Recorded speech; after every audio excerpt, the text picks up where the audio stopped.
கணவர் வழக்குகளுக்கு சரிவர வரல அப்படிங்கிறதுனால அவர் தொடுத்த டிவோர்ஸ் வழக்கை டிஸ்மிஸ் பண்ண சொல்லி மனைவி கேட்கலாமா? ஒய்ஃப் வந்து டிவிசி ஃபைல் பண்ணிருக்காங்க.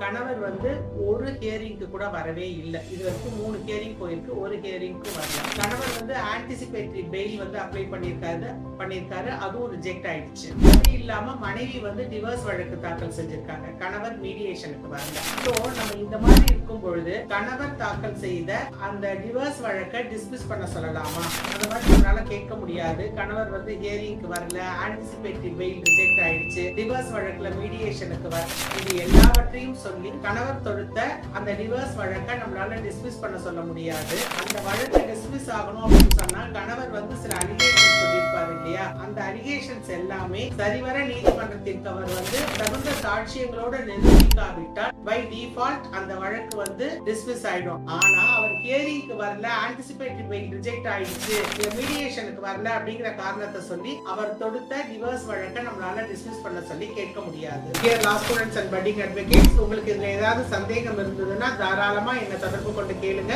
உங்களுடைய சந்தேகங்களுக்கு நான் பதில் சொல்கிறேன்.